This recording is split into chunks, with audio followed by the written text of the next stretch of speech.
Bismillahirrahmanirrahim. Assalamualaikum warahmatullahi wabarakatuh. Innal hamdalillah nahmaduhu wa nasta'inuhu wa nastaghfiruh wa na'udzu billahi min syururi anfusina wa sayyiati a'malina. May yahdihillahu fala mudilla lahu wa may yudlil fala hadiyalah. Asyhadu an la ilaha illallah wahdahu la syarikalah wa asyhadu anna Muhammadan 'abduhu wa rasuluhu. La nabiyya ba'dah. Allahumma salli wa sallim wa barik ala sayyidina Muhammadin wa ala alihi wa sahbihi ajma'in, amma ba'du.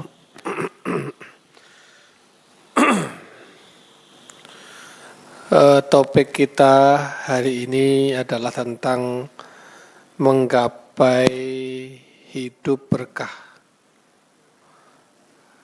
Saya akan menafsirkan dua ayat di dalam surat Al-Baqarah.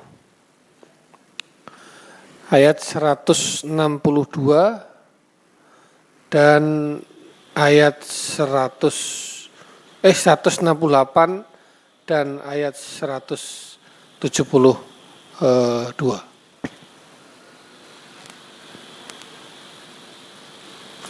A'udzubillahi minasyaitonirrajim. Bismillahirrahmanirrahim. Ini 168 dulu. Ya ayyuhan nas kulu mimma fil ardi halalan thayyibah wa la tattabi'u khutuwatis syaitan innahu lakum aduwwum mubin. Di dalam Al-Qur'an itu ada banyak sekali jenis panggilan. Ada ya ayyuhan nas, ada ya ayyuhalladzina amanu, ada ya ayyuhar rusulu, ada juga ya ayyuhalladzina kafaru, ada juga ya ayyatuhan nafsul mutmainnah. Jadi kalau ada ya itu panggilan berarti, hai, memanggil orang, menyeru orang. Ya ayyuhan nas itu berarti bersifat umum. Muslim, kafir itu masuk semua itu dalam kategori ya ayyuhan nas. Tapi kalau ya ayyuhalladzina amanu berarti dia khusus untuk orang-orang beriman saja. Orang-orang kafir enggak masuk. Ya ayyuhar rusulu, wahai para rasul. Ini lebih khusus lagi. Orang kafir enggak masuk, orang beriman, enggak semua orang beriman masuk. Hanya para rasul saja. Sebaliknya, ya ayyuhalladzina kafaru. Orang-orang kafir, berarti orang beriman enggak masuk di dalam kategori itu. Nah. Al-Baqarah 168 yang akan kita bahas ini, itu menyeru kepada manusia seluruhnya. Ya ayyuhan nas, berarti umum, universal. Berarti masuk di dalamnya orang beriman dan orang kafir. Ya ayyuhan nas, wahai manusia, kulu mimma fil ardi halalan thayyibah. Makanlah apa yang ada di bumi ini yang halal dan yang baik. Wala tattabi'u khutuwatis syaitan, dan janganlah kamu mengikuti langkah-langkah setan. Innahu lakum aduwwum mubin. Karena sesungguhnya setan itu musuh yang nyata bagimu. Itu Al-Baqarah 168.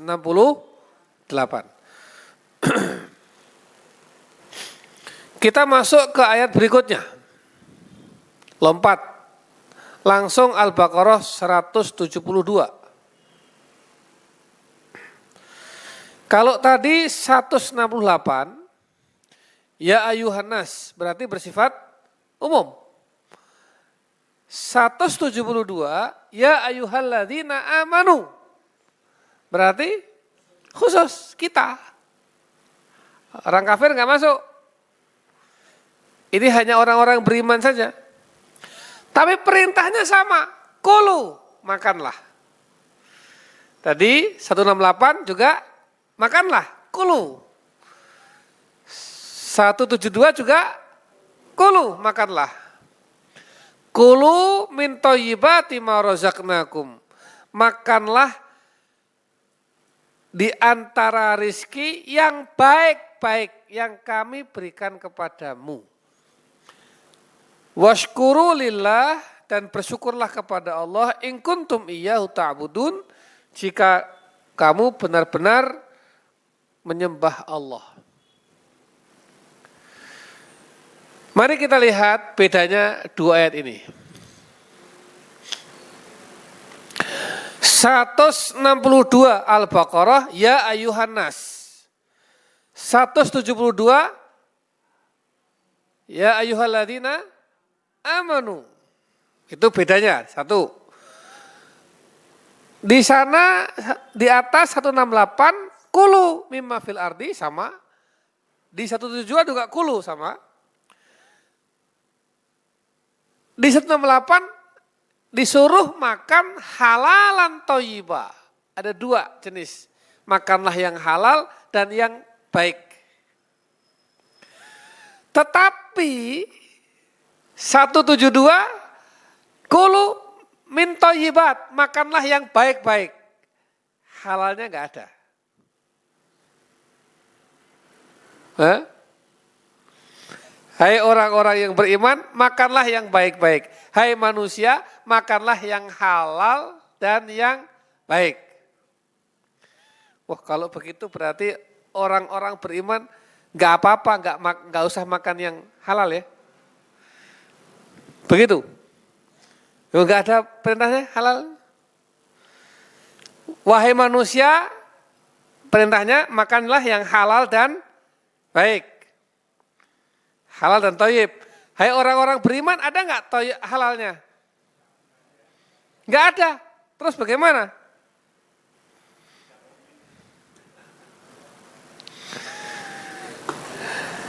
Jadi orang-orang beriman itu enggak perlu lagi disebutkan halalnya itu. Kenapa? Ya keimanannya sudah otomatis akan mencegahnya dari yang haram. Jadi orang-orang yang beriman, ya ayyuhalladzina amanu, itu dianggap topik tentang halal haram sudah selesai. Halal haram itu topiknya ya ayyuhan nas, level sebelumnya.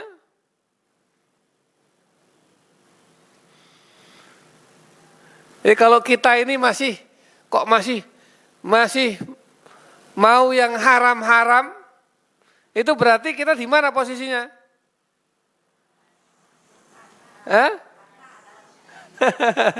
Anas atau amanu? Nah, kita ini mundur lagi kalau begitu. Pak, Bu, saya contohkan. Saya kalau bertamu ke ibu-ibu ini, kira-kira mau disuguh enggak? Mau disuguh? Nyuguh saya ya. Pak, saya kalau bertamu nyuguh enggak? Suguh ya. Lalu saya bilang ke panjenengan, Pak, mohon maaf, nanti kalau nyuguh saya, tolong jangan kasih daging babi. Omongan saya ini benar apa salah? Pak, mohon maaf, nanti kalau saya bertamu ke panjenengan, dan kalau panjenengan mau nyuguh saya, tolong jangan pakai daging babi. Karena saya enggak pernah makan nih. Bagi saya haram nih. Omongan saya benar apa salah? Di mana salahnya?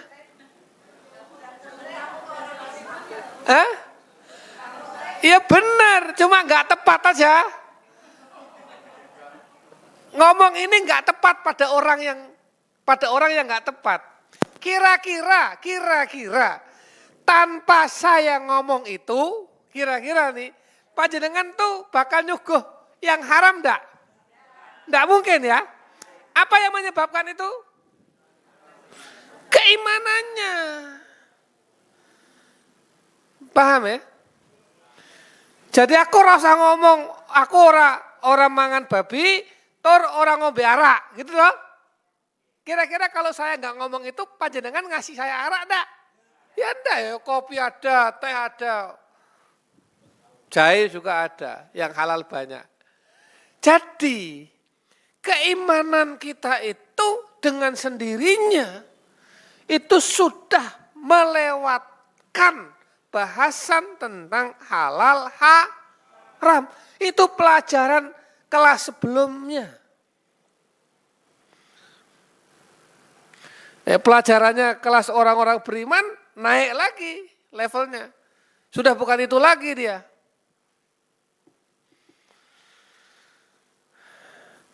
Ya, satu. Nah, coba lihat. Ini lompat, Al-Mu'minun 51, lompat lagi. Ya ayyuhar rusulu, lebih khusus lagi kan? Ada ya ayyuhan nas, umum ini dikhususkan lagi, ya ayyuhalladzina amanu, lebih khusus. Tetapi ya ayyuhal amanu itu ada lagi yang khusus lagi, apa itu? Ya ayyuhar rusulu, para rasul. Kan ada banyak itu, para nabi dan rasul, banyak kan? Ini para rasul. Apa coba perintahnya? Kulu minat thayyibat. Ada nggak halalnya di situ? Iya kan? Dia mau rasul mau yang haram-haram, ya enggak dong. Ya.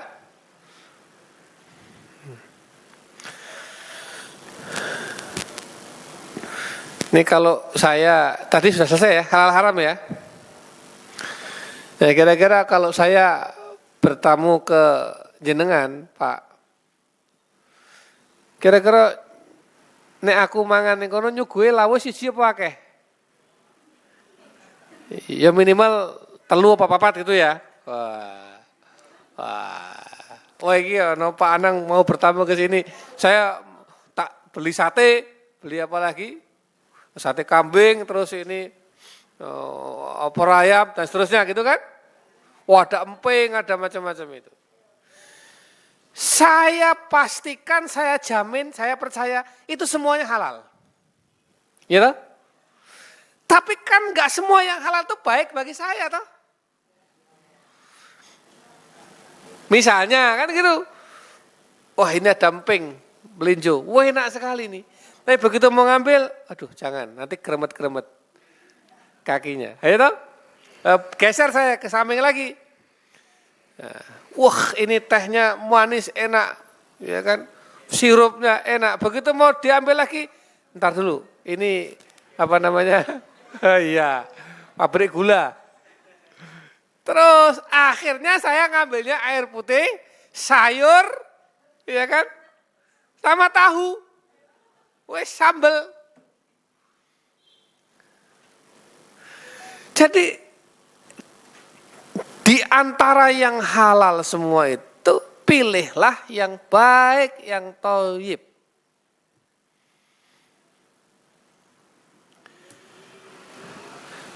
Hadirin hadirat rahimakumullah. Kalau halal haram itu soal benar salah. Halal haram itu mutlak, itu letterlek. Halal hari ini, halal hari kemarin, halal besok, sampai hari kiamat ya halal. Tapi haram hari ini, besok haram sampai kiamat ya haram. Enggak akan berubah itu. Daging babi haram itu sampai hari kiamat enggak akan berubah. Ayam halal itu sampai hari kiamat enggak akan berubah. Ya. Tapi kalau thayyib itu soal baik buruk. Soal rasa. Dia tidak bersifat mutlak. Hanya dia bersifat subjektif. Individual. Bisa jadi baik pada panjenengan, tidak baik pada saya. pantas pada panjenengan, mungkin tidak pantas untuk saya. Atau sebaliknya, di saya baik, di panjenengan enggak baik. Di saya pantas, di panjenengan tidak pantas. Tapi kalau halal haram enggak bisa itu. Ya di saya haram, ya sampean haram, gitu aja. Oh di sampean haram, ya di saya haram. Itu kalau haram terkait dengan zatnya, barangnya.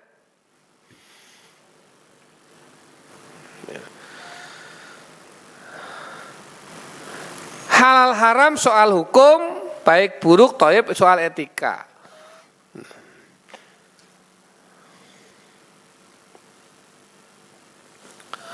Manusia itu di dalam mencari penghidupan ada 3 tingkatan, 3 level orientasi. Ada yang di dalam mencari penghidupan itu berorientasi pada yang halal. Ya. Ini membedakan mukmin dan tidak. Begitu kita masuk ke wilayah halal, iman kita bicara di situ. Tapi kalau kita tidak peduli di situ, nah bisa jadi kekufuran di situ. Karena kita nggak percaya pada hukum-hukum Allah. Benar apa salah? Benar. Tapi itu orientasi paling rendah. Itu ada level paling rendah. Yang penting kan halal, iya halal. Tapi nggak cukup halal saja. Maka naik ke level berikutnya, ya halal dan thayyib. Halal dan baik. Maka setelah kita ketahui mana yang halal, lalu yang halal itu diperes lagi, mana yang thayyib dari yang halal itu.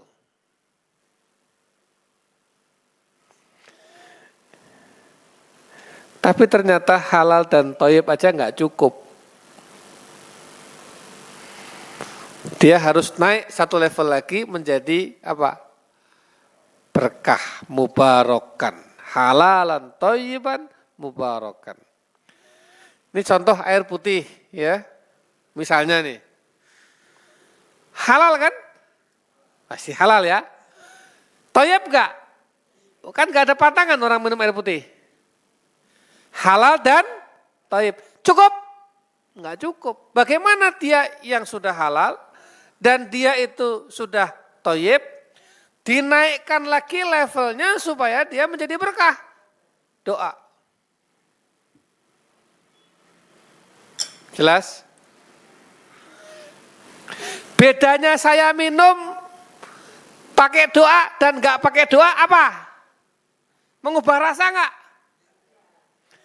Apa dumeh nek iki wedang putih terus aku maca donga panjang gitu lalu berubah jadi manis? Tidak kan? Tetapi apa fungsi doa di situ? Keberkahan Allah Subhanahu wa taala. Kullu amrin dzibalin kata Rasulullah.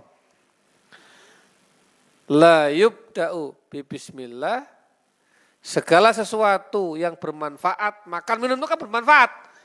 Makan minum itu kan mengandung nilai. Ya kan, bukan sesuatu yang maksiat kan? Makan, minum, bekerja. La yubda'u bi bismillah, tidak diawali, tidak dimulai dengan menyebut nama Allah, melibatkan Allah di dalamnya, apa? Fahuwa aqta'. Fahuwa ajda, maka dia terputus, terpotong. Apanya yang terputus? Keberkahannya dari Allah Subhanahu wa taala. Ya saya kalau haus minum nggak pakai bismillah, ya sih hausnya hilang. Karena itu sunatullahnya bekerja begitu. Tetapi tidak ada nilai keberkahannya. Ya sekedar kalau lapar makan kenyang, Kalau haus minum, hausnya hilang. Ya sudah itu. Saya bekerja nambal ban, saya bekerja siang hari, sore hari, malam hari, pagi hari, saya nyawah, ya entuk duit, dapat uang, dapat enggak? Dapat. Tapi keberkahannya ada enggak? Enggak ada.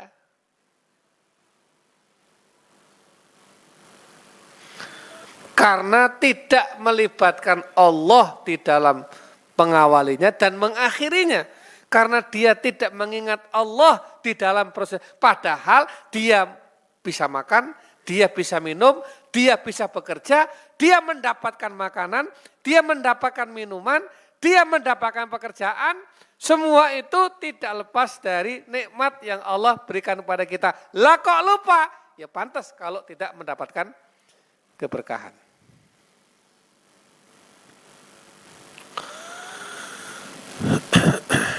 Jadi begitu. Di dalam mencari kerja juga begitu. Cari pekerjaan, carilah mata pencaharian yang halal. Nomor 1 itu. Jangan kita ya mencari nafkah, mencari mata pencaharian yang tidak halal. Itu jelas ya. Tetapi gak cukup di situ. Yang halal dan yang thayyib. Apa sih cocoknya pekerjaan bagi saya? Yaitu halal, itu halal, itu halal. Pekerjaan ini halal, pekerjaan itu halal. Tapi kira-kira yang pas untuk saya apa ini? Begitu, ya. Jadi sopir kapal terbang itu halal. Tapi kalau nggak bisa nyopir ya jangan nyopir kapal terbang kan gitu kan. Nanti nggak baik jadinya. Jadi harus tahu tempatnya. Oh kayaknya yang baik untuk saya ini. Saya baiknya ini kok, saya ketemunya ini jodohnya apa? Nyawah ini. Jodoh dia nyawah. Oh saya ini mulang aja lah. Oh saya ini jualan saja. Dan seterusnya dan seterusnya. Halal iya, thayyib iya. Tetapi itu semua bungkus, terakhir bungkus. Ya, dengan apa? Dengan keberkahan. Libatkan Allah di dalam pekerjaan kita. Ya kalau kita bekerja mau berkah itu kalau minum makan kan gampang. Baca bismillah, ya baca doa, nanti terakhir baca doa lagi. Itu gampang kan? Kalau bekerja gimana? Ya bersyukur. Pekerjaan itu dapat rezeki bagi, itu namanya berkah itu. Dapat rezeki bagi, infak, sedekah, itu berkah. Ada keberkahan di situ. Terus bekerja, kerjaannya halal, thayyib, jodoh. Tapi ninggalkan sholat, ya enggak berkah. Ninggalkan sholat, ya enggak berkah. Gitu? Apa itu surat Jumat itu? Ya ayyuhalladzina amanu idza nudiya lis-sholati min yaumil jumu'ati fas'au ila dzikrah. Nah, terus ya jadi harus cepat-cepat berusaha untuk mengingat Allah dengan sholat itu. Wa dzarul bai'. Tinggalkan jual beli. Tapi kalau sudah selesai sholat, fa'idha qudiyatis sholat, fantasyiru fil ard. Jangan lama-lama di tempat sholat, udah bubar, udah selesai, udah wirid cukupnya, doa cukupnya, cepat bubar. Kenapa? Kembali mencari karunia Allah lagi, kembali mencari rezeki lagi, kembali mencari pertolongan Allah lagi. Nah begitu. Baik. Halal haram itu akibatnya di akhirat.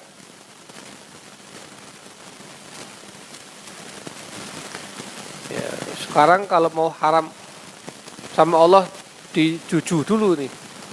Oh, aku mangan haram terus sehat-sehat saja, baik-baik saja. Iya, tapi mengko nang kuburan karo nang akhirat ya ketaki karo malaikat. Ya kalau nggak percaya, lakukan aja. Ya kan? Percaya nggak percaya nggak masalah, tapi lakukan aja. Kan begitu. Kalau toyib dan tidak toyib itu biasanya dampaknya di dunia. Kandhani kok sampean iki wis ora wayahe makan minum yang manis-manis kok. Tapi ini halal, Pak. Yo halal. Minumnya manis-manis, makannya manis-manis, ngeslok rumah sakit. Dampaknya di mana? Di dunia. Tapi kalau keberkahan itu dampaknya di dunia dan di akhirat. Jadi kita ini, hidup kita sebagai mukmin, sebagai amanu, itu harus mencakup ketiga-tiganya ini. Ya halal, tentu kita nggak akan mengambil yang haram. Ya toyib, tentu kita nggak akan mengambil yang nggak toyib. Karena kan kita maunya fid dunia hasanah, wa fil akhirati hasanah. Tetapi yang terakhir bungkus dia ya dengan mubarakan, keberkahan. Berdoa, ingat Allah, jangan melalaikan Allah dalam pekerjaan, dalam rizki.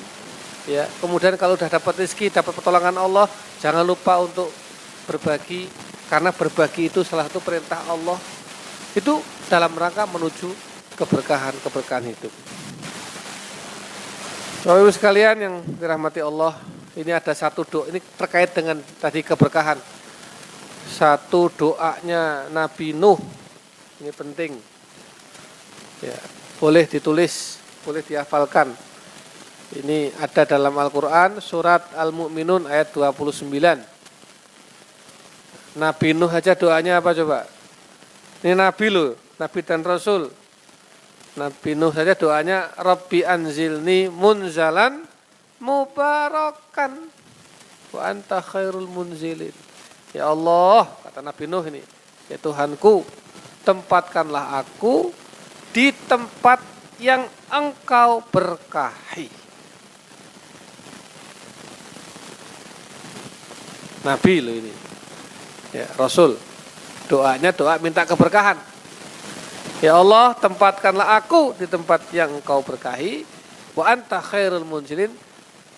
Sesungguhnya Engkaulah sebaik-baik zat yang menempatkan. Jadi kita ini mohon pada Allah ya, dengan doa ini agar dimanapun kita berada itu di situ berkah Allah turun pada kita. Itu yang pertama. Yang kedua, ya, di tempat yang Allah turunkan berkah, kita minta ada di situ. Ini saya ulangi. Yang pertama, dengan doa ini kita mohon apa? Mohon agar dimanapun kita berada, Allah turunkan kepada kita berkahnya. Yang kedua, di tempat yang Allah turunkan berkah, kalau bisa kita berada di tempat itu. Di mana kira-kira Allah yang jelas turunkan berkah di mana? Di masjid, ya kan? Apalagi di Masjidil Haram. Alladzi barakna haulahu, gitu. Ya, mudah-mudahan kita ada di sana, kan begitu? Di mana lagi tempat yang kira-kira Allah pasti turunkan keberkahan?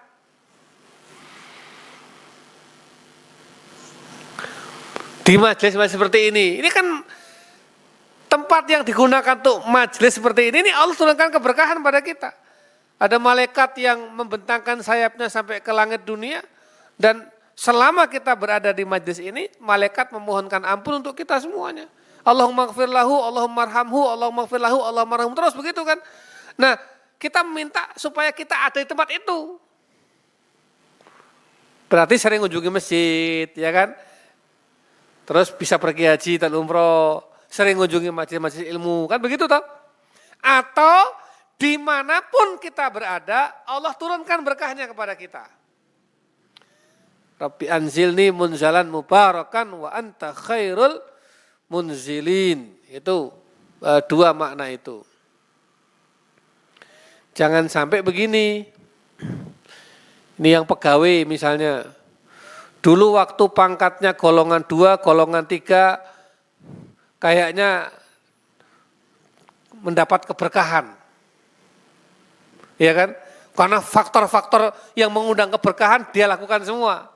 Begitu naik pangkatnya ke golongan 3, golongan 4, wis mulai keberkahannya carry nih golongan 2. Kenapa? Dia semakin tinggi semakin lupa. Ya habis, cabut lagi berkahnya. Dulu waktu pangkatnya masih kapten atau kapten misalkan ya. Itu berkah. Karena apa? Karena ya dia sholatnya ya tidak pernah ditinggalkan, kemudian ada waktu untuk dia itu berzikir, ada waktu untuk dia ke majelis dan lain sebagainya. Tapi begitu naik, bintangnya turun, keberkahannya tertinggal di pangkat sebelumnya. Ini jangan sampai. Ya, waktu S1 dapat berkah. Karena apa? Wah, bagus itu ibadahnya, kemudian sosialnya, kemudian akhlaknya bagus ini. Tapi begitu S2, S3, godaannya semakin tinggi, keberkahannya tertinggal di S1. Sama juga pedagang. Waktu masih kecil-kecil omsetnya sholatnya sergap. Tapi begitu omsetnya besar, malah dia disibukkan dengan dunianya. Hilang keberkahannya.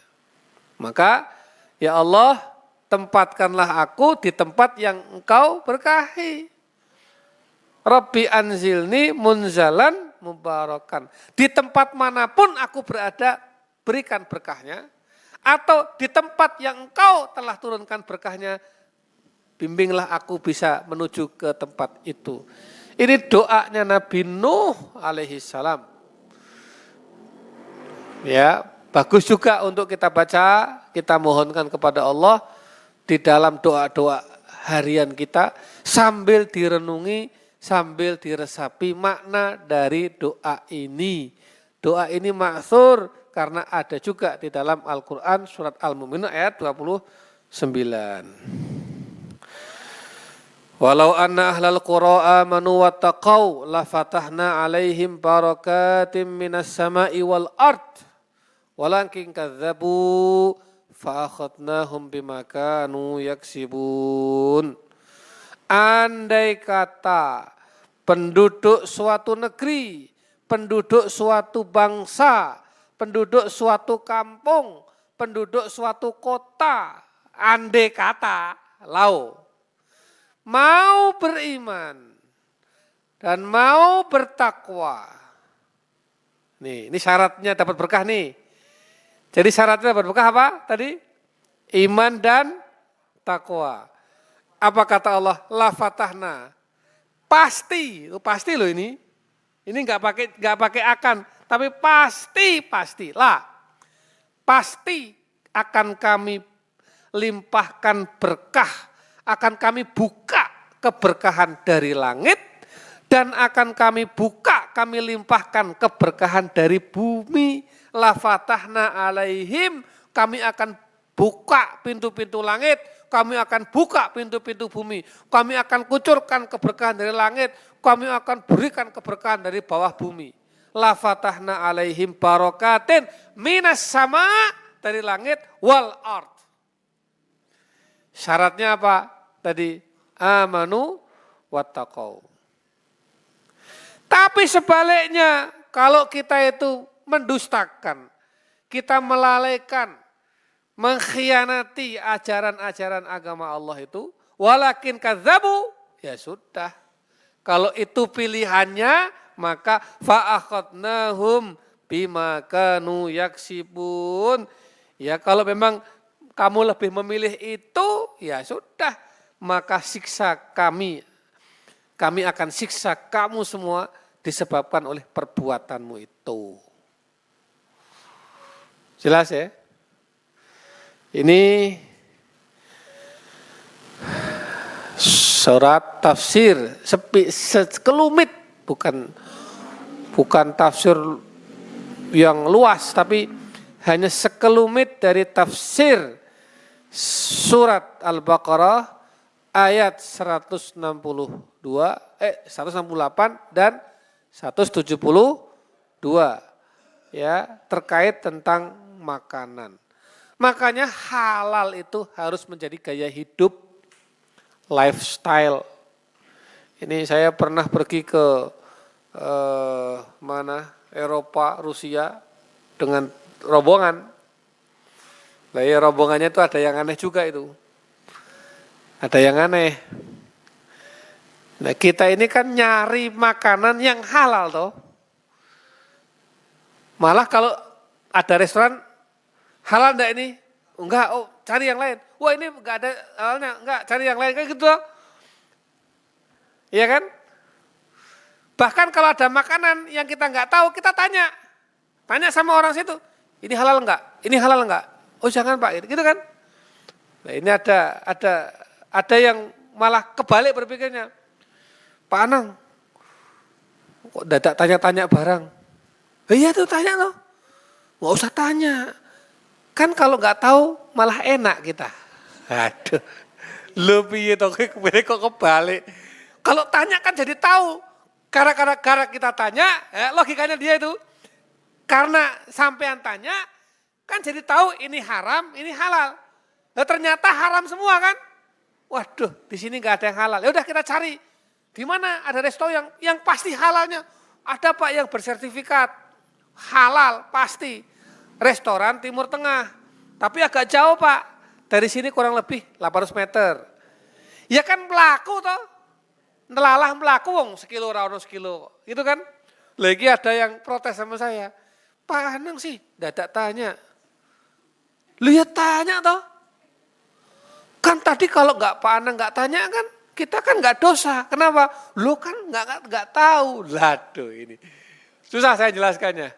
Iki hidayahnya belum masuk. Nah, lah itu.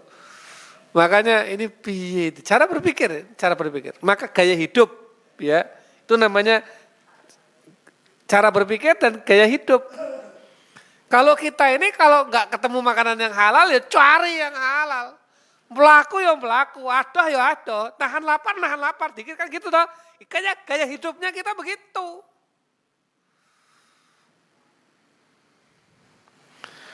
Kan begitu. Apalagi kita udah menyiapkan. Jadi karena kita ini muslim, mukmin, maka kalau pergi ke negara yang bukan negara Islam, itu persiapannya banyak. Mesti di koper kita itu ada makanan yang bisa tahan 3 hari, 4 hari, 5 hari. Untuk persiapan nih. Karena untuk cadangan kalau ya untuk mencari yang halal sulit atau butuh waktu, nah ini ganjel perut, kan begitu. Mesti gue sambal pecel nggowo. Sambal pecel itu apalagi roti itu bawa itu. Gitu. Dan ketika naik pesawat kita udah request. Andai kata kok terpaksa kita naik pesawat. Pesawatnya maskapai yang negara itu. Misalnya gitu toh. Maka kita pun request. Request halal food. Ini travel juga harus perhatian sampai ke situ. Kalau bawa jamaah yang ke negara-negara yang bukan muslim itu didaftar, maka kita akan dikasih nanti makanan yang halal. Itu hak kita sebagai muslim, itu hukum internasional. Ya, kalau enggak kita nanti disamakan makannya dengan yang lain. Nah, paling aman memang bawa makanan sendiri. Maka persiapan itu lebih, karena kita gaya hidupnya begitu. Sehingga enggak bisa saya makan begini. Maka persiapan diri untuk hanya tidak atau untuk memakan yang halal dan tidak memberi ruang sedikit pun untuk masuknya yang haram, itu sudah otomatis menjadi gaya hidup kita. Maka halal lifestyle, halal sebagai gaya hidup. Ini saja yang bisa saya sampaikan dan terima kasih. Saya mohon maaf tadi terlambat, harus bolak-balik itu tadi. Dan ini juga, masih ada pertanyaan? Atau cukup?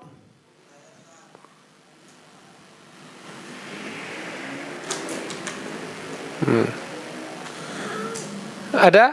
Ibu-ibu ada? Silakan.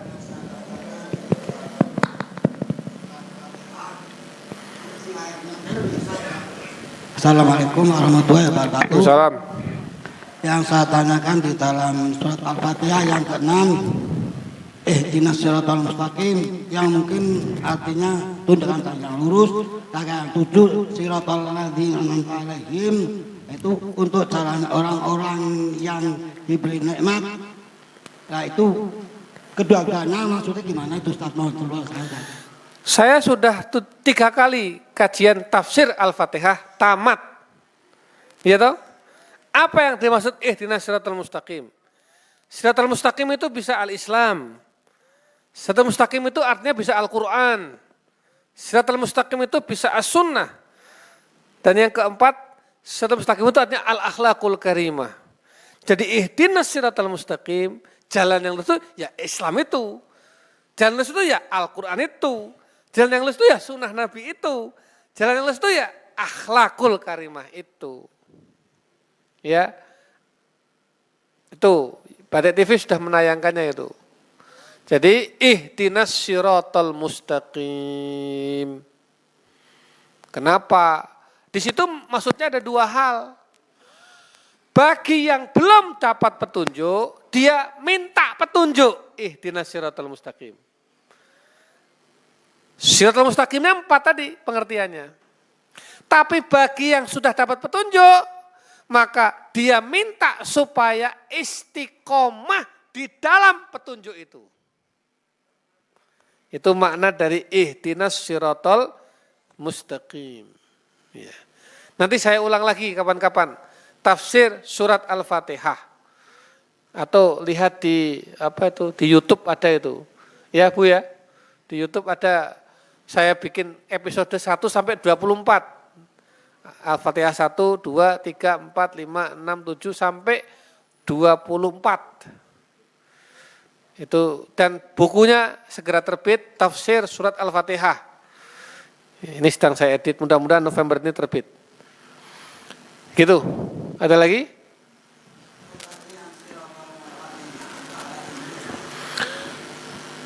An'amta 'alaihim itu kita, orang-orang yang diberi nikmat surga. Ghairil maghdub, bukan orang Yahudi, waladhdallin, bukan Nasrani. Monggo. Assalamualaikum warahmatullahi wabarakatuh. Waalaikumsalam warahmatullahi. Jadi dijelaskan oleh Ustaz masalah minum supaya mendapatkan barokah harus disertai dengan doa. Yang saya tanyakan, kalau misalnya kita minum 1 gelas itu tidak sekaligus habis, Ustaz. Jadi ada jeda waktu. Minum 1 segukan, letakkan lagi, kemudian kita minum lagi. Itu doanya itu setiap kali minum atau cukup sekali pada waktu awal kita mulai minum? Iya. Yang pertama itu. Kemudian yang kedua, ini di luar tema bisa enggak? Monggo. Saya itu sering mendapatkan SMS. Sekarang kan modelnya SMS, WA dan sebagainya. Itu doa yang disingkat, misalnya Assalamualaikum BRWB. Yang asik lagi itu AS BRWB. Saya sampai mumet ini. Yang saya tanyakan begini, apakah dalam agama dibolehkan menyingkat kalimat-kalimat itu, mengingat bahwa kalimat itu termasuk doa dan bahkan ada yang bermakna mulia, misalnya radhiyallahu anhu RA, dan tadi di SAW. AS ada. Ya. SAW, SWT. Ya. Ya. Itu bagaimana? SWT. SWT. Ya. Allah. Dan ini yang terakhir ini yang termasuk baru YRA.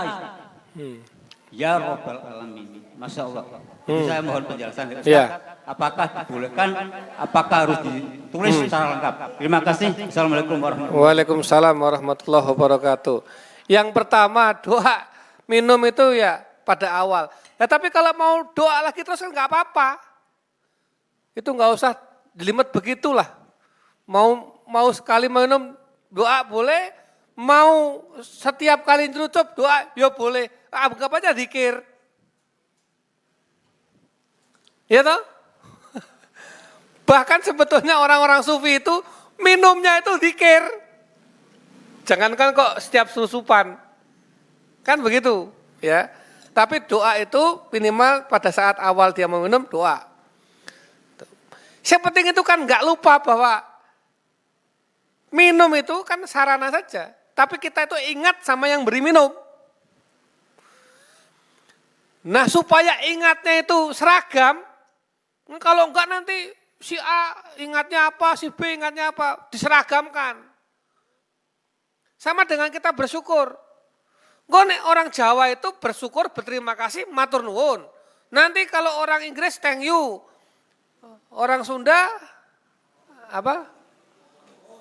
Nuhun. Iya kan?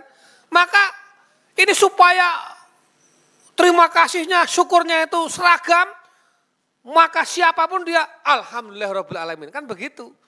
Sebetulnya kita itu kan mengingat Allah aja, melibatkan Allah di dalam proses ini. Kan begitu kan? Nah, cuma supaya tidak liar, maka dibuatlah doa supaya kita ini terikat dengan doa itu. Kalau enggak nanti ya suka-suka dia. Kan begitu. Doa naik kendaraan. Kalau enggak diseragamkan ya suka-suka kita nanti. Nyebut ini, nyebut itu dan segala macamnya malah. Makanya apa? Ya udah Allahu Akbar, Allahu Akbar, Allahu Akbar. Subhanallah sakhrana hadza wa ma kunna mu'minin. Kan begitu kira-kira kan? Bismillahirrahmanirrahim mursaha. Nah, kan begitu. Standar semua sama apapun dia. Tuh. Yang kedua soal singkatan, itu soal uruf saja. Ya. Jadi kan kalau baca kitab-kitab Arab itu sering kali disingkat tuh. Sallallahu alaihi wasallam itu shod mim. Yang penting maknanya enggak hilang. Cuma kalau diucapkan enggak bisa disingkat. Muhammad SAW kan enggak bisa singkat. Iya toh? Ya, nanti kalau kita diucapkan disingkat terus gimana? Iya kan? Allahumma sholli ala Sayyidina Muhammad SAW. Kan enggak bisa. Di dalam pengucapannya biasanya full. As, WR, WB. Kan enggak bisa. Ya toh? Itu biasanya dalam penulisan. Dan itu pun penulisan yang sifatnya hanya teknis-teknis. WA, SMS itu. Di dalam penulisan resmi biasanya enggak disingkat. Ya. Lebih baik enggak disingkat, ya. Tapi kalau saya, bagaimana kalau disingkat? Ya enggak apa-apa, asalkan tidak menghilangkan makna.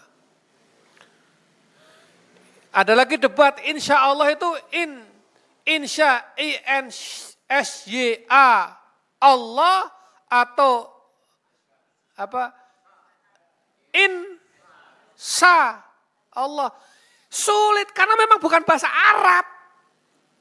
Persoalannya kan itu kata Arab, huruf Arab. Kitanya pakainya huruf Latin.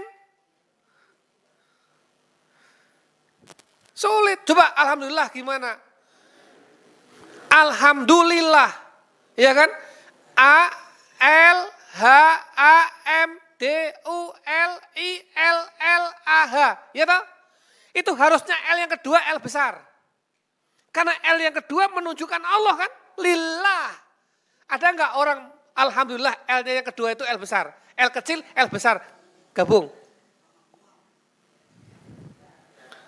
Jarang. Iya toh? Iya toh Pak ya?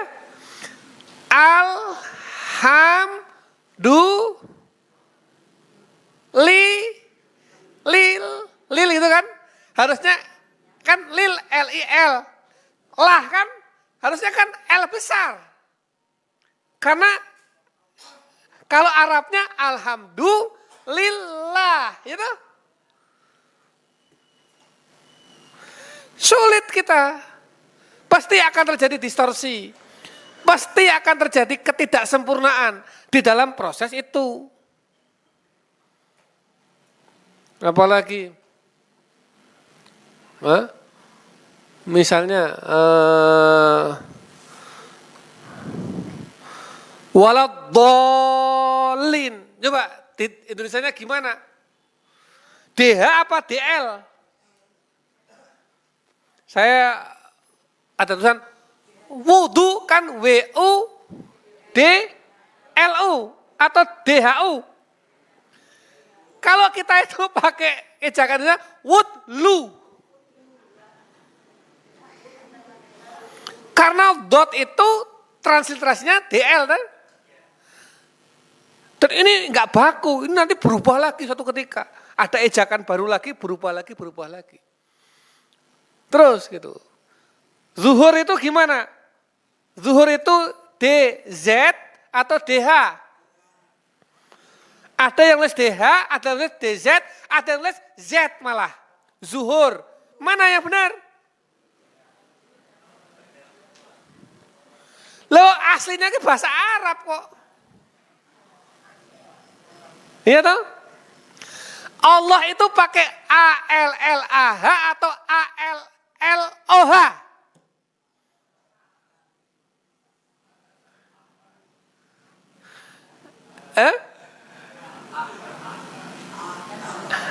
Jadi Allah. Ya karena memang aslinya bahasa Arab. Jadi enggak, kalau menurut saya enggak apa-apa, itu perubahan gitu enggak apa-apa. Perubahan penulisan, pengucapannya enggak berubah. Iya kan?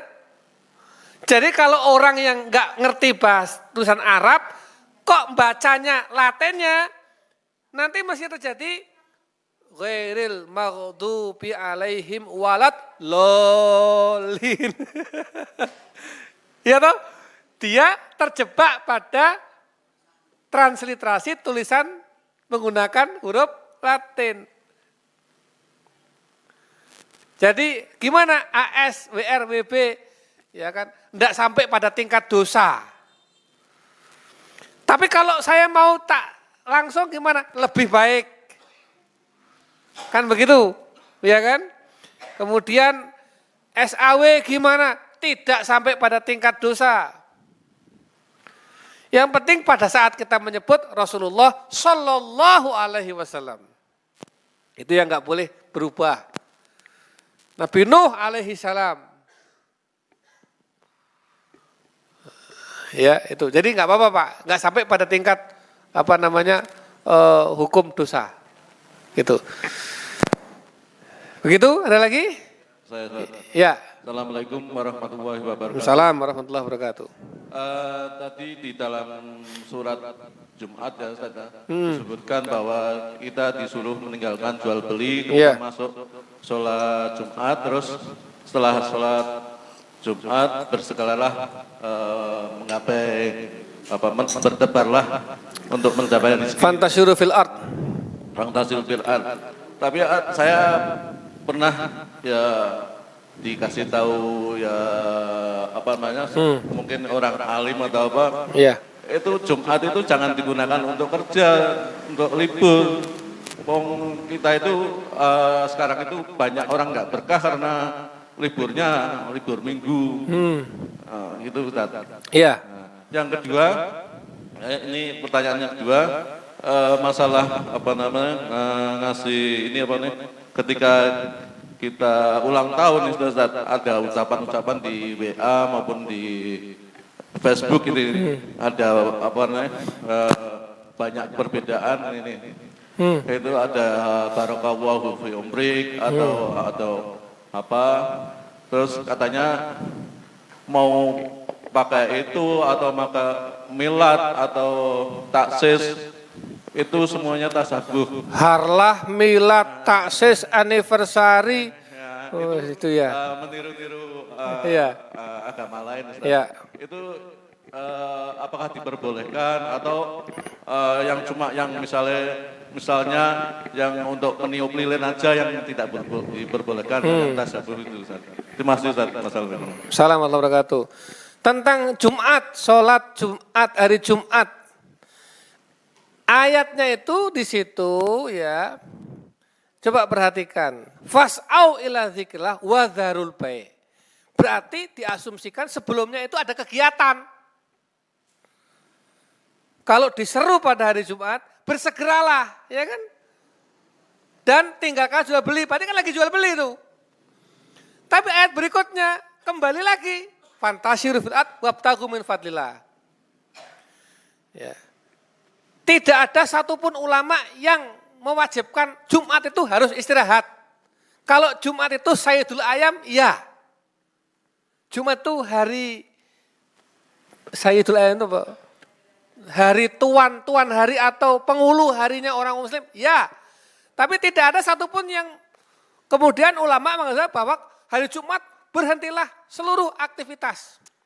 Bayangkan toko-toko muslim mandek, pasar mandek, sing dodolan mandek itu, maka hari Jumat hari mengkayakan orang lain. Berarti kabeh wong iki kebutuhane tukune nggon sapa? Kira-kira masuk akal enggak itu? Ke Jumat ya, sing dokter ora praktek, sing dodolan makanan tutup, kemudian apalagi yang jualan kelontong tutup, ya kan? Sing duwe apotik tutup, semua istirahat hari Jumat. Kira-kira kebutuhan umat Islam yang besar ini pada hari Jumat larinya kemana?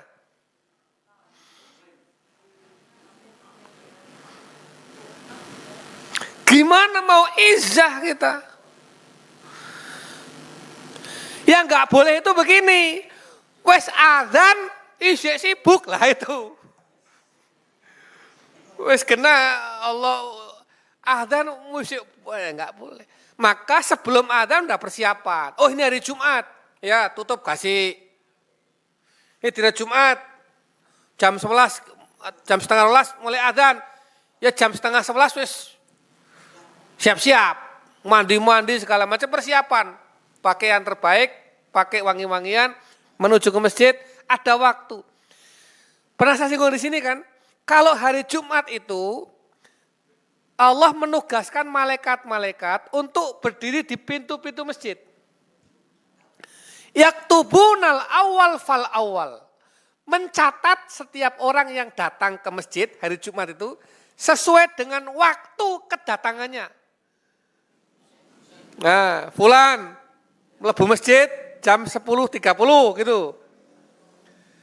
Tapi nanti begitu imam naik mimbar, mau khutbah, imam sudah mau khutbah, itu malaikat-malaikat menutup bukunya, tutup, malaikat duduk ikut mendengarkan khutbah.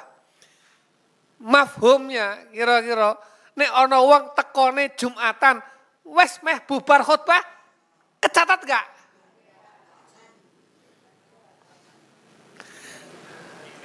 Nah, dia tidak fas'au ila dzikrillah, tidak wadzarul baik. Jadi saya memahami bahwa hari Jumat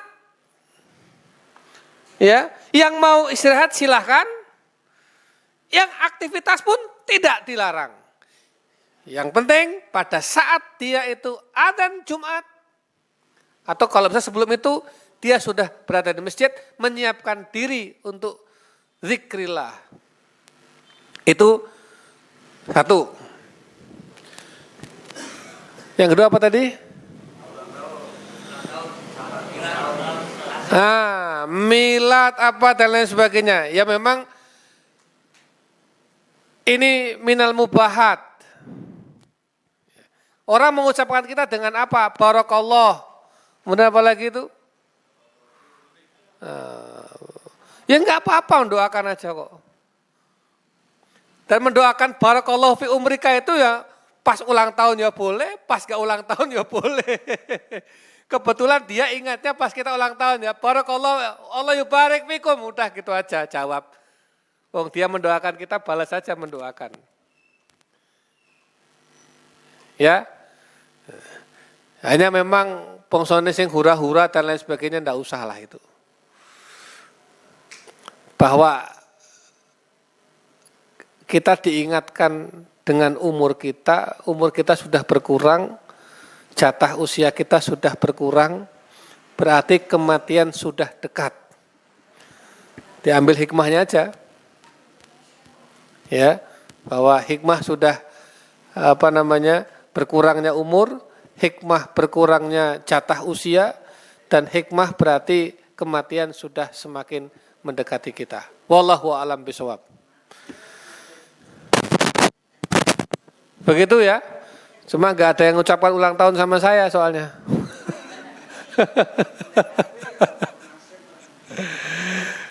Baik. Saya kira itu dan terima kasih. Kita tutup dengan bacaan alhamdulillah. Al-Fatihah.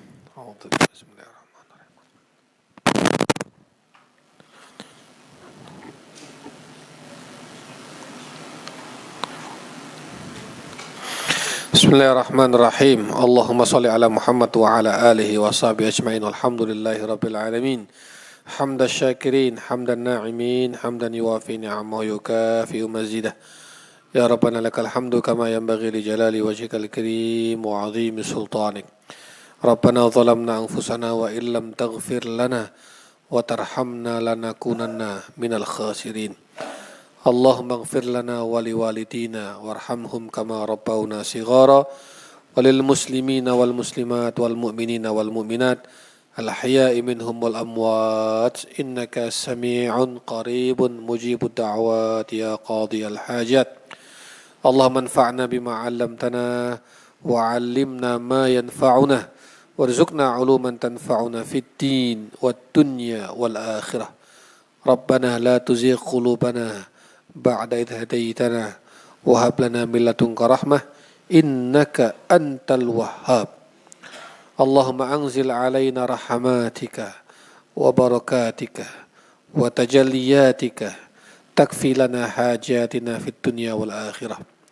Allahumma inna nas'aluka al-khaira kullahu ajilahu wa ajilah ma 'alimna minhu wa ma lam na'lam wa na'udzu bika minasyarri kullihi ajilihi wa ajilihi ma 'alimna minhu wa ma lam na'lam. Rabbi anzilna munzal mubarakan wa anta khairul munzilin. Allahumma shfi mardana wa mardal muslimin anta syafi la shifaa illa shifaa'uk shifaan la yuqadiru saqaman. Rabbana sharif 'anna bima syi'ta wa kaifa syi'ta innaka ala ma tasha'u qadir. Rabbana atina fid dunya hasanah wa fil akhirati hasanah wa qina adzabannar wa adkhilna jannata ma'al abrar ya aziz ya ghaffar ya rabbal alamin. Wa sallallahu ala sayyidina Muhammad nabiyil ummi wa ala alihi wa sahbihi wa baraka wa sallam. Subhana rabbika rabbil izzati amma yasifun wa salamun alal mursalin walhamdulillahi rabbil alamin. Assalamualaikum warahmatullahi wabarakatuh.